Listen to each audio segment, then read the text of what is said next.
এটা কি পোশাক পরেছো তুমি?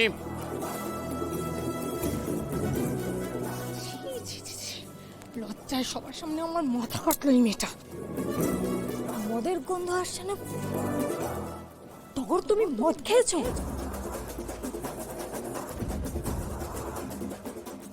ঠাকুরকে ছেড়ে দাও, বাইরের লোকরা রয়েছে তো। হ্যাঁ টগর, তুই শোন, চুপচাপ ঘরে যাবি আর 3 দিন ঘরবন্দি হয়ে থাকবি। ঘর থেকে খবরদার বেরোবি নাই। আর এই বাইরের লোকরা চলে যাক, তারপর তোকে মেরে মেরে যদি কাল সিটে না বসাই ছিঁড়ে, তাহলে দেখ তুই শুধু। চল। ছাড় না আমাকে! তুই কে রে আমাকে শাসন করবার? ওখান থেকে টানি হিচড়া দিয়ে আমাকে নিয়ে আসলি, আমি তো দিব্যি ফান করছিলাম। ব্যাটাগুলো কত লেয়ার দিচ্ছিল আমাকে।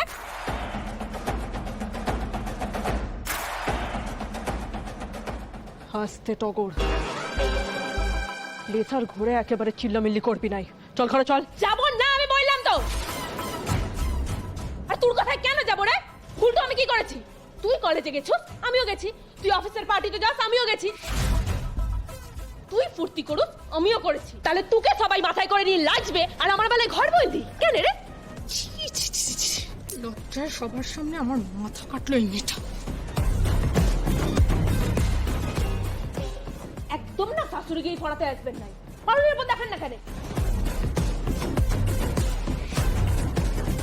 আমি যা করেছি বেশ করেছি। টগর!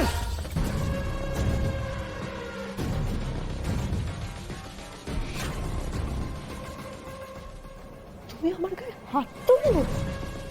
তা নয় তো কি, পুজো করব? তুমি নিজেকে পারুলের সাথে কম্পেয়ার করছো? লজ্জাও করে না তোমার? শোনো, তুমি পারুল দিদির নখের যোগ্য নও। ও কলেজে গিয়ে পড়াশোনা করেছে, স্বাধীনতার অপব্যবহার করেনি।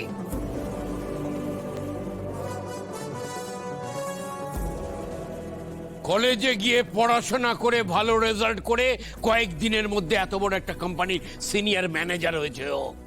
আর তুমি প্রথম দিন কলেজে গিয়ে নেশা করে বাড়ি ফিরছো। তোর এতদিনের লড়াইয়ের ফসল ফাইনালি ফলতে শুরু করেছে। অনেক লড়াই করেছিস তুই, এখন সাকসেসের প্রতিটা মুহূর্ত, প্রতিটা আনন্দ উপভোগ কর। I want you to go really far. অনেক অনেক উঁচুতে দেখতে চাই তোকে।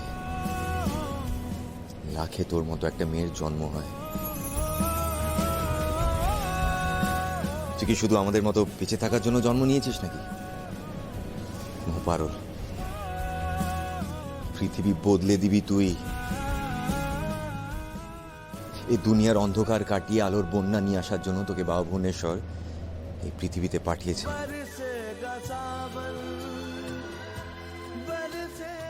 সেই জার্নি তোর আজ থেকে শুরু হলো। এখন তোর সামনে শুধু আলো, সফলতার আলো। আর এই আলোর প্রতিটা বিন্দু তুই শুষে নে। এনজয়।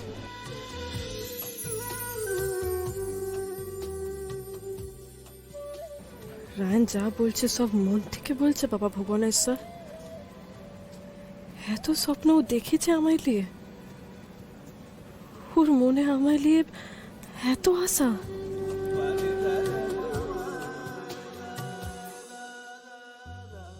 শুধু আমার সাফল্যে খুশি হয়ে এত নাচলো, এত সেলিব্রেট করলো।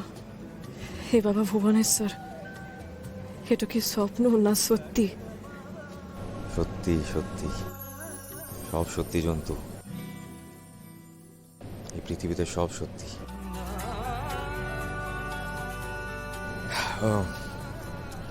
স্টেন পড়ে যাবে, যাই ওয়াশরুম থেকে একটু ঘুরে আসি। আর হ্যাঁ, শুধু এই পার্টি নয়, আমি তোকে আর একটা জিনিস দিতে চাই।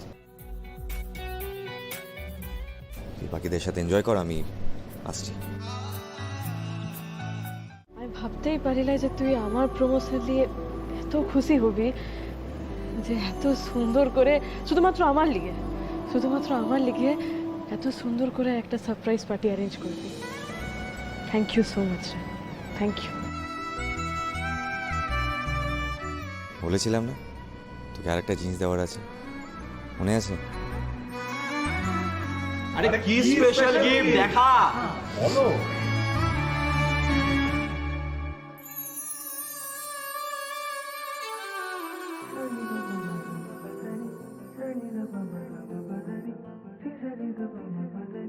কি এটা? চিঠি, স্পেশাল লেটার।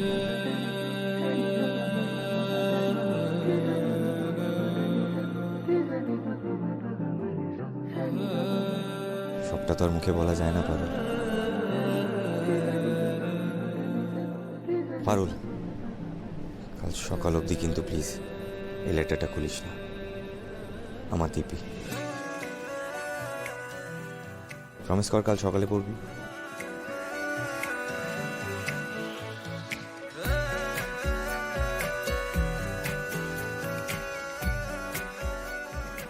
হে বাবা ভুবনেশ্বর, কি এমন গোপন কথা লিখেছে ও চিঠিতে?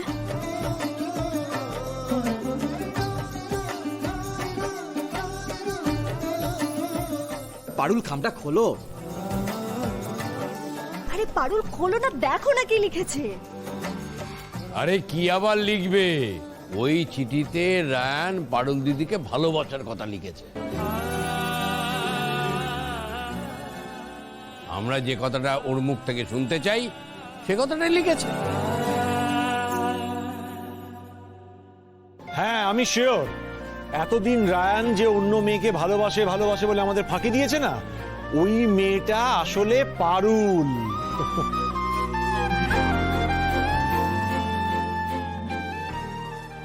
আরে বাবা, তো প্রেমপত্র। তো রায়নবাবু তো দেখছি কোর্টের আদেশ অক্ষরে অক্ষরে মেনে পারুল ম্যাডামকে একদম লাভ লেটার লিখে দিয়েছে।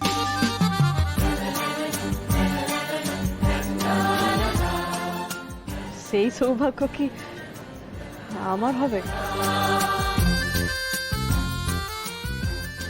রায়ন যে আমাকে ভালোবাসে কথা কি আর স্বীকার করবে? ওরে করবে আবার কি রে, ও তো করেই ফেলেছে।